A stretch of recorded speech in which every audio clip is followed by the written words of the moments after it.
Halo semuanya, perkenalkan nama saya Luis Fernando Gea dari kelas 2 IAMA, mata kuliah Bahasa Indonesia.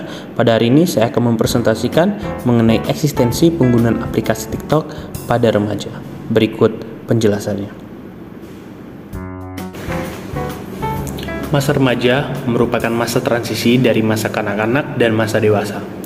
Masa transisi ini seringkali membuat remaja berkaitan dengan situasi yang membingungkan. Satu pihak mereka masih kanak-kanak dan di pihak lain mereka sudah harus bertingkah laku seperti orang dewasa. Remaja memiliki sikap, emosi, dan pembawaan diri yang belum dapat dikatakan stabil dikarenakan mereka masih berada dalam tahap mencari jati diri dan konsep diri. Aplikasi TikTok atau yang lebih dikenal dengan Douyin secara harafiah ini berasal dari China dan diluncurkan pada bulan September 2016 oleh Zhang Yiming. Aplikasi TikTok adalah platform video pendek yang dibuat dengan durasi 15 detik yang berbasis sosial dan didukung musik. Pada saat ini, remaja sangat bergantung pada media sosial dan tidak bisa dilepaskan dari pandangan narsis dan kekinian. Media sosial seakan sudah menjadi candu bagi mereka. Segala hal yang bentuk kegiatan ataupun aktivitas pasti seringkali diunggah oleh remaja di sosial media yang mereka miliki. Dalam penggunaannya, aplikasi TikTok memiliki muatan positif, misalnya sebagai ajaran hiburan, satu seni, mengimplementasikan dan mengeksistensikan diri untuk memberikan kepuasan bagi dirinya sendiri maupun orang lain. Selain itu, dengan menggunakan aplikasi TikTok, penggunanya dapat mengeluarkan kreativitas dan bakat yang dimiliki, misalnya seperti bernyanyi, dubbing, membuat konten-konten seru yang unik, sampai dapat menjadikan seseorang menjadi influencer seperti artis, selebgram, YouTuber, dan lainnya. Sayangnya, popularitas TikTok ini tidak hanya membawa dampak positif saja, tetapi membawa dampak negatif juga, yang disebabkan oleh kekurangan konsep diri dari individu itu sendiri. Misalnya dalam penggunaan baju yang seksi dan joget dengan goyangan yang erotis dan tidak pantas untuk dilakukan. Ironisnya, banyak penggunanya, khususnya remaja, yang mencoba untuk mengikuti hal tersebut, dilakukan untuk menjadi pusat perhatian kemudian menjadi viral.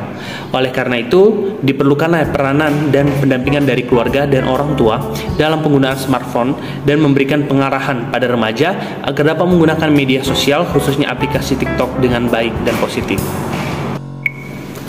Adapun dampak positif dan dampak negatif. Dampak positifnya dalam penggunaan aplikasi TikTok ini, pertama, bisa melahirkan choreo dance di kalangan anak muda yang menyajikan kreatif editing video dan musik yang menarik, sehingga membuat seseorang yang kreatif akan menggunakannya untuk lebih mengasah kreativitasnya dan hobinya di bidang koreografi. Kedua, mengajarkan anak remaja untuk berani dan bertanggung jawab tampil di depan umum dan juga digunakan dalam konten yang dapat mengedukasi dan menghilangkan rasa bosan yang mereka miliki. Lalu ada juga nih dampak negatifnya. Dampak negatif yang bisa kita lihat dalam penggunaan aplikasi TikTok ini yaitu dilihat berdasarkan perkembangan karakter siswa. Pertama, yaitu mengubah sikap seseorang itu menjadi tidak baik, dengan contoh anak sering marah di saat sedang membuat video tersebut diganggu oleh teman atau orang sekitarnya. Yang kedua, membuat anak lalai akan smartphone dalam membuat video hingga lupa akan sholat dan waktu belajar. Yang ketiga, membuat anak tidak jujur dengan dicontohkan ketika meminta uang jajan, anak tersebut mempergunakannya untuk hal-hal lain dengan membeli kuota. Keempat, membuat anak tidak menghormati orang lebih dewasa ataupun sesama teman. Yang kelima, membuat anak tidak disiplin. Keenam, membuat anak tidak sadar dalam membuat sebuah video yang berkonten tidak baik. Yang ketujuh, menghabiskan waktunya untuk memainkan smartphone. Eksistensi diri remaja dalam membuat video TikTok ini pun ada 5. Yang pertama yaitu kesadaran diri, yaitu kemampuan untuk mengenali kekuatan dan kelemahan diri sendiri. Yang kedua, kepercayaan diri, yaitu kemampuan individu untuk melihatkan sisi positif dari satu peristiwa atau pengalaman-pengalaman yang ada di sekitarnya. Yang ketiga, harga diri, yaitu bagaimana sikap kita memfokuskan atau menampilkan diri kita terhadap orang lain. Harga diri merupakan hal yang sangat penting dalam hidup kita.